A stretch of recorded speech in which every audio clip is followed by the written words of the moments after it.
Hi, this is Scott Garibay, and today we're going to talk about Dungeons & Dragons, and we're going to talk about Vecna, Eve of Ruin, Chapter 5. So we're continuing to explore Vecna, Eve of Ruin, Chapter 5. The players are currently they're in the Shadowfell. This is important to understand. We think about Ravenloft is a Dungeons & Dragons setting, but Ravenloft actually isn't a world, right? Barovia is the area where Lord Strahd has dominion, okay? And Ravenloft is his specific, it's kind of odd. They don't really use Ravenloft that much anymore as the term. We know the setting is Ravenloft, right? But the actual area is called Barovia. And then in addition to that, that Barovia is specifically in the Shadowfell, right? So it's not, Ravenloft is not its own world, right? The way Forgotten Realms is, the way Eberron is. It is simply a area within the Shadowfell. And Dungeons & Dragons has really kind of gone deep into this Shadowfell thing.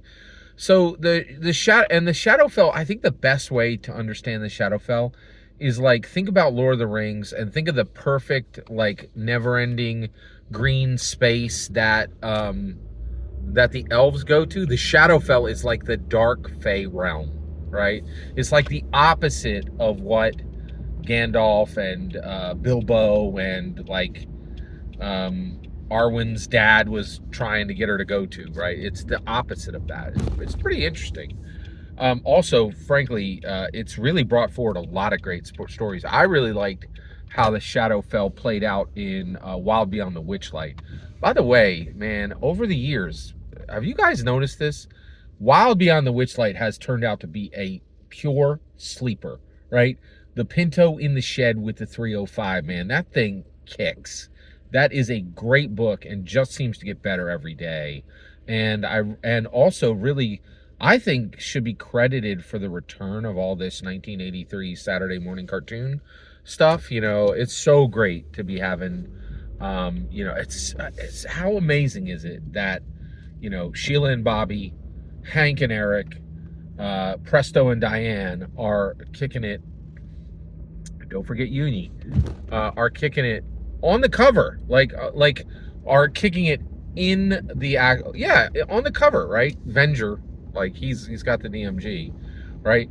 And actually, they are all up in the 2024 core rule books, and I love this.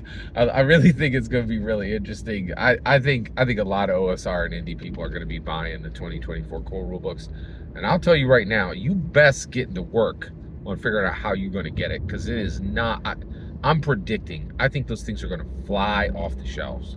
All right, I'm sorry. Let me stay focused. All right. So the player characters are in Barovia, and they're in Ravenloft, right? And at this point, they are in Death House. Now, Death House is the Dursts. That's Gustav and Elizabeth Durst. And we already met their two children, right, who are outside of the house. But those two, but Death House is under attack by the Preists of Osybus. So the player characters go into Death House, and their job is to find the fourth piece of the Rod of Seven Parts, right? Which they know is in the house. So they go in, and here's the issue. Not only is the Durst cult going to try to kill them because they shouldn't be in the Death House, and the Durst cult is doing rituals to get the attention of Strahd, Lord Strahd, the vampire king who reigns over Ravenloft, right? By the way, I think I'm just gonna say Ravenloft because, like, it's cooler than Barovia, but Barovia sounds like a pretzel stand. Ravenloft, all right? So in Ravenloft, Strahd is king, right? And he really controls the realm. It's very dangerous because he controls the entire environment. It's pretty wild. They make him very dangerous here, right? But I'm getting ahead. Let me stay focused. All right. So the player characters go into Death House, and once they're in Death House, they meet an ally. And who is that ally? That ally is Saru Sanda. Saru Sanda. And Saru Sanda is an Olmeth, is a member of the Olmeth Inquisition.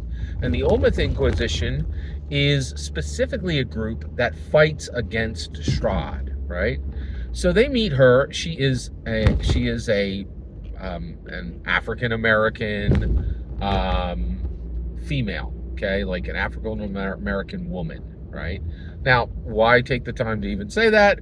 It's important. Dungeons and Dragons has this powerful history of progression, right, and inclusion and anti-prejudice, right? And they do this by making sure that the Dungeon Master characters are a wide array of marginalized people, and I'm here for it, right?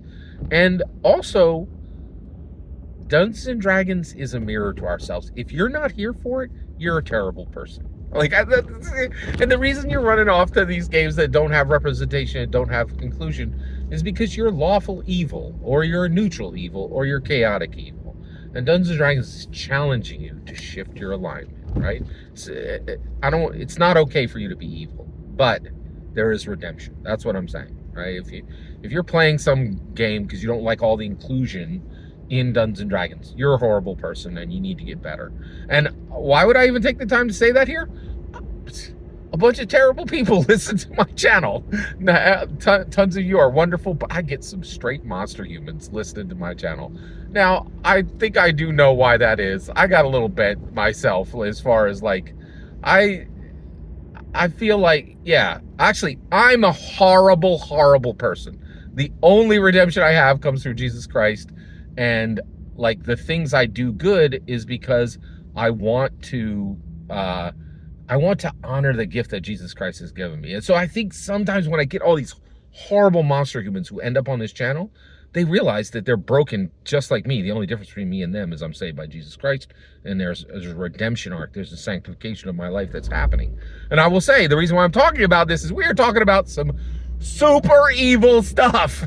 There is some really, I was like, oh man, this is like a Halloween skit, right? Like, what's going on here? Ravenloft, blah, blah, blah. It gets dark. It gets real dark, real evil. It escalates quickly, right? Like, you will see, all right? Like, and this is the other thing is, Amanda Heyman rolls hard, right? Like, she is crushing it with this book. It's amazing. All right, let's get, thanks for your patience. Let me stay focused. All right, so at this point, they meet Saru Sanda, right? And they come across her in Death House.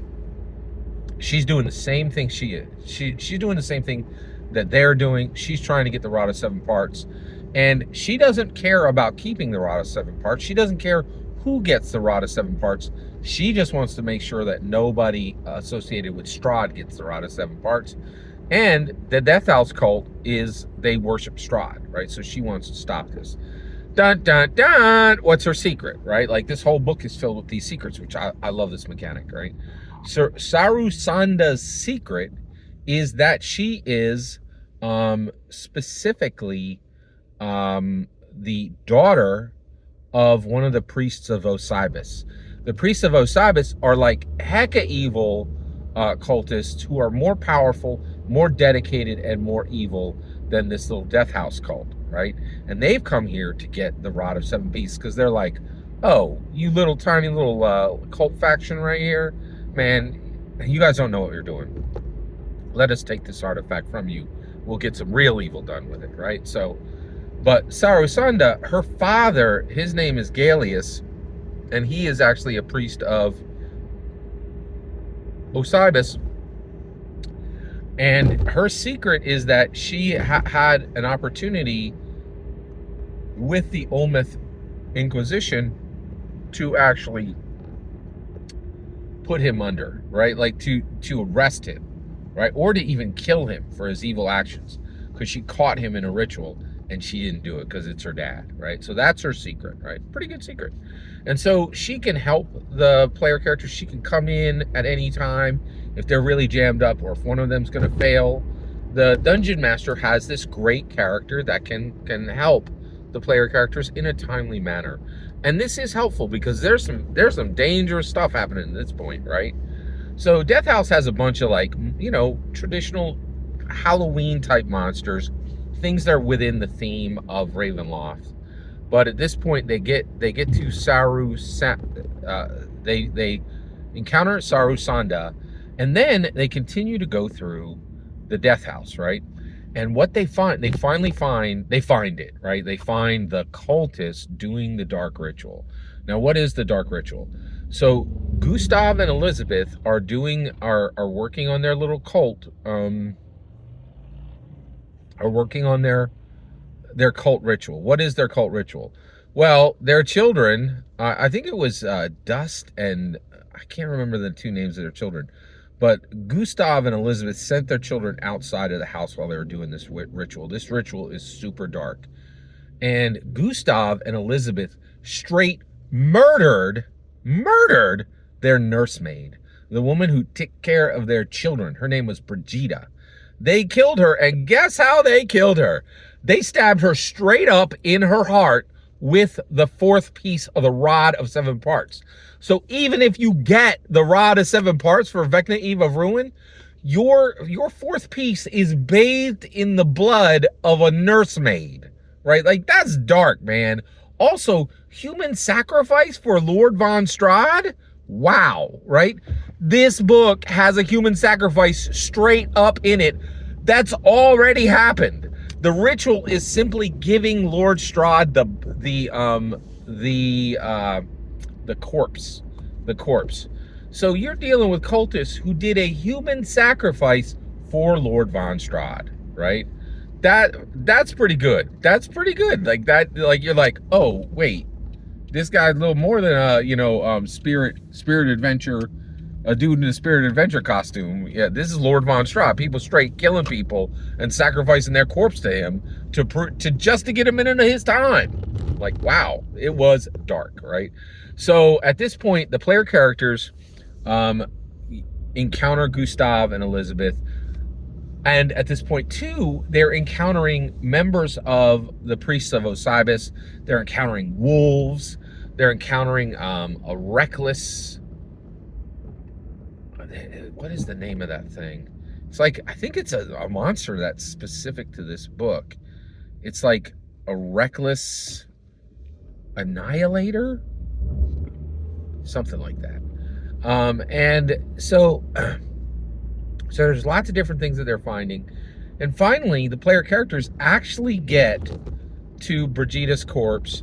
They kill this horrible monster that the ritual brings up, right? And Gustav and Elizabeth, they're like, oh, snap, man. We thought that this was going to be, that this ritual would bring Lord von Strahd. What's ironic is the ritual doesn't bring Lord von Strahd, but the bloodbath that happens when the player characters throw down with Gustav and Elizabeth's death house cult and the Priest of Osybus, there's corpses everywhere, blood everywhere. Guess who shows up? You guessed it, Lord von Strahd. And when he shows up, at this point, one or a few or all of the player characters are alive. And at this point, they have pulled the fourth piece of the rod of 7 parts out of Brigida, right? So they have the part, but guess what?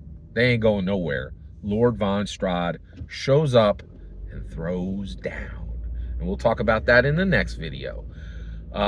Everything you just heard is my humble opinion about the best parts of Chapter 5, Vecna, Eve of Ruin.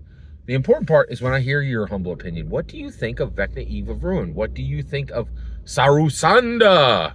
What do you think of human sacrifice for Lord von Strahd? Do you think that was a bridge too far? Like, they're selling this thing to 12-year-olds, man. That's like, wow. I was like, wow. But I guess you would have found stuff, even like similar stuff in like an R.L. Stine book. I don't know.